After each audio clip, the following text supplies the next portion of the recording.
Enero 2002, en el lejano oriente. Ya estamos en Grecia, ya vivimos en Atenas.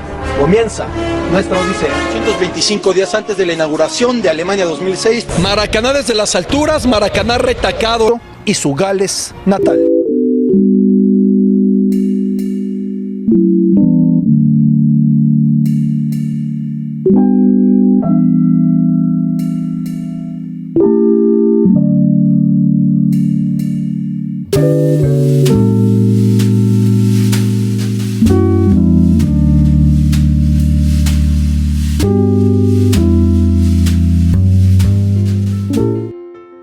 Muchísimo por una sencilla razón. Mi carrera fue diferente, no mejor, no peor, pero fue diferente en el sentido de que yo empecé la carrera ya trabajando en Televisa. Yo empecé en Televisa en el 95 y comencé la carrera en el 97. Llevaba año y medio en los medios de comunicación. Y entonces fue una coyuntura muy buena en la que mientras iba aprendiendo a reportear y a elaborar historias y a diseñar coberturas, tenía todo el acervo universitario para hacer coberturas más integrales. Me atrevo a decirte, si el enfoque del Ibero no fuera, supongo sigue siendo, en mi época por supuesto que así era, tan humanista, tan apegado a nociones mucho más vastas, sociológicas, psicológicas, históricas, estéticas, lo que tú me digas, no había tenido yo un enfoque periodístico tan amplio. Vuelvo a lo mismo, hay buenos enfoques, hay malos enfoques, y no necesariamente el mío tiene que ser mejor, pero sí pretendo hacer un tipo de historias en torno al deporte que toquen 360 grados, y eso me lo permitió la Ibero. Además de que la cultura Ibero en comunicación va muy apegada a buscar siempre un contexto. No podemos hablar de un fenómeno si no hablamos del contexto. No podemos aislar esta mesa, este sillón, esta silla, de lo que pasa alrededor. Y fue lo que me permitió el Ibero. Cuando fue mi primera cobertura en la Eurocopa 2000 en Holanda y Bélgica, yo iba por ahí de sexto semestre, cosa así. Entonces todo lo que iba viendo en la universidad lo aplicaba directamente a los reportajes que enviaba yo en ese momento desde los Países Bajos. Sí, aunque ya tiene un ratote que no me aproximo. Pero es el humanismo como un elemento fundacional y un elemento que es un hilo conductor indispensable, ¿no? No podemos pensar en una sin la otra. Sí, se complementan. En el mundo perfecto, yo tuve mucha suerte porque pude desarrollar la teoría al tiempo que ya trabajaba en los medios de comunicación, aunque perdí otras cosas. Tengo compañeros que crecieron mucho por el intercambio, por el convivio en el campus universitario que yo no podía tener porque yo vivía corriendo entre Televisa y la Ibero. Así me la vivía yo, a mitad de camino, en el tráfico, si llegaba el camión, si llegaba el pecero, como fuera. Yo tenía que vivir de camino entre la Ibero y Televisa. Y no viví muchas cosas que si en la fuente, que si en el dominó, que si en la biblioteca, que si en los trabajos de equipo, que para mí eran muy complicados por esto mismo. Yo sábado y domingo pues trabajaba en Televisa en aquella época, ¿no?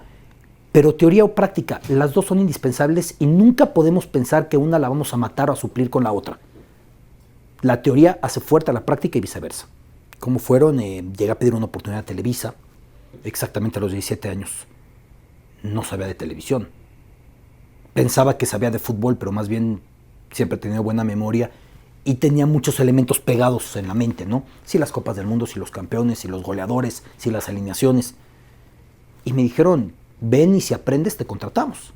Y estuve un año así hasta que me contrataron. No creo que sea con la sociedad. Es un tema complicado, pero no creo que sea con la sociedad. Yo creo que es con la noticia. Yo creo que es con la audiencia, que no es lo mismo que la sociedad. Y es buscar reflejar los episodios que como periodista tienes la tarea de colocar, sea en pantalla, sea en crónicas, sea en cápsulas radiofónicas, con la mayor veracidad posible, respondiendo a todas las preguntas posibles. Antes las preguntas obligadas eran el qué y el quién. Hoy por hoy empiezan a sobrar porque el qué y el quién los tiene la gente en su celular. Hay que buscar el por qué y el cómo. Hay que cuidar la frontera con la opinionitis. Todo el mundo ya cree que editorializa, todo el mundo va confundiendo información con opinión. Es algo peligroso. Están siendo afectados, pero porque quieren. No tiene que ser. No estamos para competir con redes sociales y me he llevado sorpresas muy gratas cuando en episodios como la terrible balacera en un colegio de Monterrey, los medios decidieron no utilizar la foto. Era muy cómodo ponerla, parece taquillero, el clic fácil, decía un español experto en redes, que es la tiranía del clic. Pon lo que sea que te dé clics. así sea la modelo, así sea el concurso de cuerpos, etcétera. Bueno, pero no porque en las redes la gente haya replicado esa foto, el medio de comunicación se va a portar como si fuera una red. Es otro tipo de responsabilidad. A partir de eso, buscar hacer un mejor periodismo de la mano de lo que las redes te aportan. Y no entrando al sensacionalismo, o a la prisa, o a lo efímero, o a lo no confirmado que las redes suelen tener. Porque el que coloca un mensaje en una red no está obligado a tener una cualificación y no tiene que ejercer ninguna responsabilidad ante nadie, ¿no? Un futuro complicado por las maneras de consumo de contenidos que hay. En ocasiones, en algunos casos, no va a poder ser fácilmente pagable o redituable. Entonces tendrán que ser muy creativos tanto los que elaboran los contenidos como los que los contratan para encontrar la manera de hacer un negocio con el producto, porque finalmente esto nace como negocio. Quitando eso, tiene que ser más inteligente que nunca, porque la gente hoy por hoy tiene diferentes maneras, múltiples maneras de enterarse de un fenómeno. Y si pretendes comportarte como si tú fueras la única vía de acceso a la información, entonces la gente se va a dar cuenta de tu cinismo y la gente te va a votar. Tienes que ser mucho más inteligente, mucho más inclusivo, mucho más plural, mucho más confirmado. Fíjate, esto es curioso. Cuando las redes trabajan con mayor desapego a la confirmación, los medios tienen que ser más cuidadosos de la confirmación. No fuiste el primero, ni modo. Antes tenías hasta las 12 de la noche, 11 de la noche, 1 de la mañana, que cerraban presas. Periódico. O que empezaba el noticiero televisivo estelar. Hoy por hoy, el sentir que lo tienes que aventar de inmediato hace que muchos se equivoquen. Y la rumorología nos va sometiendo a todos, ¿no? Evidentemente las corresponsalías fueron muy relevantes, ¿no? Me costaría decirte un momento en específico, pero para mí es muy relevante y al respecto reflexiono mucho en mi libro, el momento en el que en Japón entendí que el país no se iba a adaptar a mí y yo me tenía que adaptar al país. Me parece que es una noción indispensable que todos tenemos que entender. No sé cómo plantearte la respuesta, pero las coyunturas están a donde vayamos, ¿no? Y es como te lo planteaba antes. El proceso de comunicación debe de incluir entonces mayor análisis y profundidad y más elementos. Sí creo que el periodista o que el comunicador en general tiene que leer más. Y si tú te pones a revisar los contenidos que van flotando por todos lados, sean dichos o escritos, es evidente que no hay una capacitación. No es que yo siempre lo haga como debería, a todos nos falta. También hago un gran ejercicio de autocrítica en ese sentido. Pero si queremos tener una comunicación realmente coyuntural, tendremos que tener esa mayor capacidad. Y otra cosa, el reportero tiene que ir a los lugares. Reportear a control remoto a larga distancia nunca ha funcionado. Porque si ves un contenido que te llega en una cápsula, ya es un contenido editado, censurado con o sin malicia, pero censurado, limitado. ¿Por qué ese cuadro? ¿Por qué esa duración? ¿Por qué esa música? ¿Por qué ese sonido? No estoy diciendo nada nuevo. Ya en el cine de Eisenstein es tan maravilloso porque él entendía perfectamente lo que un cuadro podía incluir y aprovechaba ese cuadro completamente. Pero nunca olvidemos que así como ahorita en pantalla quizá está esto, hay alrededor todo un círculo que debemos de intentar explorar. 3. Kapuczynski, Kapuczynski, Kapuczynski. Es indispensable. No necesariamente para un periodista, aunque sobre todo. La capacidad que tuvo este caballero de Polonia de explorar un país, de viajarlo y narrarlo, es única. Ya después tiene algunas cosas vivenciales impresionantes, cuando le da malaria, por ejemplo, cuando está en exrepúblicas soviéticas, justo cuando se va disolviendo la URSS. Algunas apegadas al fútbol, algunas muy cercanas a América Latina, pero me parece que es una referencia obligada. Ya después hay otras grandes plumas que se acercaron al periodismo, ¿no? George Orwell, con su libro sobre la entonces Birmania, ahora llamada Myanmar, Rudyard Kipling. Hay grandes plumas que lo hicieron. El mismo diario de Winston Churchill mientras viajaba por África, cuando fue corresponsal, es genial. Pero lo de Kapuczynski no tiene igual. El más importante me cuesta decirte, pero evidentemente los 7 premios Nobel de la Paz que he entrevistado pues han sido todos muy relevantes, ¿no? El Dalai Lama, Lech Walesa, Rigoberta Menchú, de Klerk, ahora Malala, Oscar Arias, Shimon Peres. Eso es de una gran relevancia, ¿no? Luego ves artistas de un nivel muy importante, como cuando estuve con Madonna o George Clooney. Me cuesta decirte cuál sea más importante, pero realmente con todos pues algo sacas y aprendes, ¿no? Impactar en mi vida no sé decirte. Por la manera de impactar en mi vida no lo sé, porque todos, reitero, todos de alguna manera. Pero fue muy especial cuando estuve, por ejemplo, en la oficina de Lech Walesa, en Gdansk, la antigua Danzig. Ver cómo entrabas a su oficina, es un detector de metales. Y no es que pasabas una puerta y luego otra, entrabas y lo veías ya sentadito en su escritorio. Quizá para mi carrera fue muy importante cuando en 2004 en el Centro de Televisión de Atenas, los Olímpicos, me topé con Shimon Peres, porque fue la primera entrevista con un gran estadista que realicé. Quizá ahí me di cuenta de que el ser periodista deportivo no servía como pretexto para no buscar las entrevistas con los personajes más relevantes del mundo.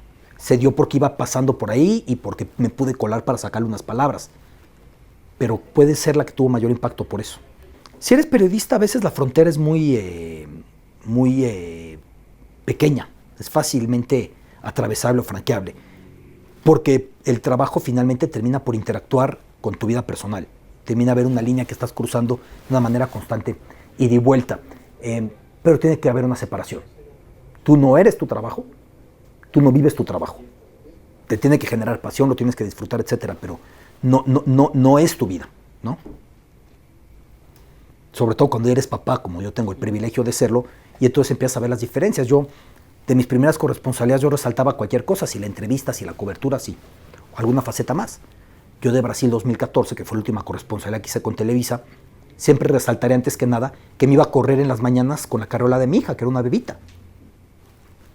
Eso es tu vida. Las entrevistas, qué padre que las disfrutes, pero lo otro es tu vida. Hay una frase, perdón, ya había terminado la respuesta, de Oscar Wilde, que dice: he utilizado mi genio para vivir mi vida. Para mis obras solamente mi talento. Y sí, pues es una manera de calibrar la diferencia entre una cosa y otra, ¿no? Las prioridades. Mi libro favorito. Qué difícil responderte, pero yo pienso que Terra Nostra, de Carlos Fuentes. El fútbol, aunque me gusta muchísimo el tenis y el deporte motor, pero sí el fútbol. Y el Guadalajara, y de una manera diferente el Real Madrid. Las tres. Si haces bien tu trabajo cuando vas a la televisión y al radio, también escribiste. Me parece que es curioso que un judío te lo diga, pero me parece que esto es cristiano. O sea, dice a Cristo: el que tenga ojos que vea, el que tenga oídos que escuche. Y yo añado: y el que tenga curiosidad que pregunte. Un periodista sin curiosidad, un futbolista sin balón, o sea, no tiene sentido. Tienes que ir, usar los ojos, usar los oídos y añadirle mucha curiosidad. Que se preparen mucho, Diego. Está el momento muy particular y va a ser, yo no diría peor, va a ser mejor, porque siempre todo es mejor. Soy de esos optimistas, aunque a veces la realidad se empecina en no darme sustento para seguir en mi optimismo. Nunca ha sido más fácil para un músico de cierto género de música o para un cineasta de cierto género de películas generar un contenido. Cuando yo estudiaba, era bien complicado conseguir las luces y conseguir el tripié y conseguir la cámara. Hoy por hoy, cualquier persona con un celular puede salir del apuro y demostrar su talento. Y luego editar, y luego meterle calidad de audio. Antes eso no pasaba. Pero a la par de que el equipo hoy por hoy es más accesible, también los foros para presentar tus contenidos.